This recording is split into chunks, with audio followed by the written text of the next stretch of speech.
আমরা আন্দোলন করেছি, আন্দোলন করে সফল হয়ে প্রজ্ঞাপন নিয়ে বাড়ি যাচ্ছে আলহামদুলিল্লাহ।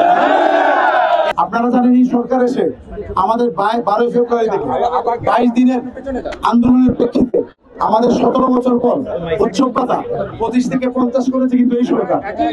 সুতরাং আমরা চিন্তা করেছি সরকার তো শুধু আমাকে নিয়ে না, আরো শিক্ষকদের মতো আরো গ্রুপ আছে, স্বতন্ত্র আছে, নন এমপিও আছে, সরকারিদের আছে, বিশ্ববিদ্যালয় আছে, অনেকের দাবি আছে।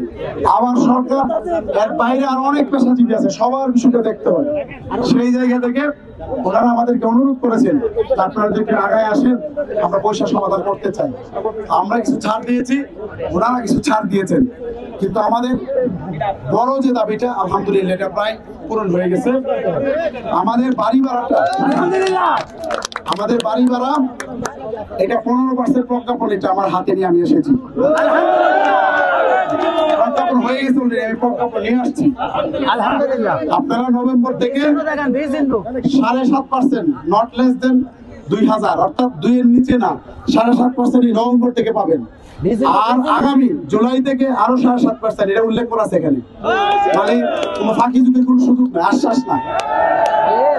15% দিচ্ছে আর্থিক সীমাবদ্ধতার কারণে, এই 15 দিবে আগামী মাস থেকে, অর্থাৎ নভেম্বর থেকে। আর বাকি 7.5 আগে, আর 7.5 আপনার জুলাই থেকে দিবে, কিন্তু উল্লেখ আছে। আর যাদের বেতন কম, আপনার স্কেলটা কম, তাদের জন্য কমপক্ষে 2000, অর্থাৎ কর্মচারী হোক যেই হোক 2000 এর নিচে আমাদের কেউ বাড়ি ভাড়া আলহামদুলিল্লাহ। আর মেডিকেলের ব্যাপারে আমরা ছাড় দিয়েছি সরকারকে। কর্মচারীদের একজন প্রতিনিধি আমি নিয়ে গেছি ওখানে, কারণ তাদেরকে না নিয়ে গেলে তারা গালাগালি করে, বলে যে আমরা মনে হয় শুধু আমার কথা বলি। এই জন্য একজন কাছকে নিয়ে গেছি, আমি নাম বলে দেয় জসিমউদ্দিন, খিলগাঁও রেলওয়ে সুন্নি আলিম মাদ্রাসার কর্মচারী জসিমউদ্দিন। তাকে নিয়েছি এই কারণে সে যাতে জানতে পারে যে কর্মচারীদের জন্য আমরা কি করেছি। আমি কালকে থেকে বারবার বলছিলাম যে কর্মচারী যদি আপনি উচ্চ ভাতা দেন, আমরা শিক্ষকরা কেউ পাবো না, কিন্তু এরপর আমরা এটা চাই, এটা দেন, কারণ তাদের বেতন একেবারেই কম। আমরা অনেক চেষ্টা করছি, উপদেষ্টা মহোদয় উনি বিষয়টা আমাদের যে চুক্তি হয়েছে ওটার মধ্যে লেখা আছে যে উনি এটা সিরিয়াসলি দেখবেন। গোয়েন্দা সংস্থার আপনার NSI এর এডি ছিল একজন ওখানে, উনি বলছেন আমি সিরিয়াসলি দেখবেন, কিন্তু এই মুহূর্তে ওনারা প্রজ্ঞাপনটা দেয় নাই। আমরা আশা করি হয়তো আগামী জুলাই আমাদের যে কর্মচারীদেরকে তো আমরা কাজ করবো, হয়তো হয়ে যাবে ইনশাল্লাহ।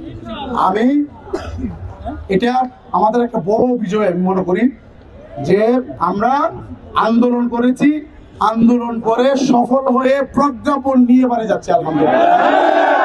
এই ক্ষেত্রে আমার মিডিয়া ভাইরা যে অভাবনীয় সমর্থন দিয়েছেন, জি জি, আপনাদের প্রতি আমাদের সেলুট, আমাদের জোটের পক্ষ থেকে, সাংবাদিকরা 6 লক্ষ শিক্ষক পরিবারের পক্ষ থেকে আমার সাংবাদিক ভাই এবং মিডিয়ার প্রতি আমরা একেবারে করজোড় কৃতজ্ঞতা জ্ঞাপন করছি। বান্ডেল থাকলে প্রতি সেনমানিতে টাকা বাঁচবে। বিকাশ সেনমানি বান্ডেল কিনে জিতুন প্রতি লেনদেনে।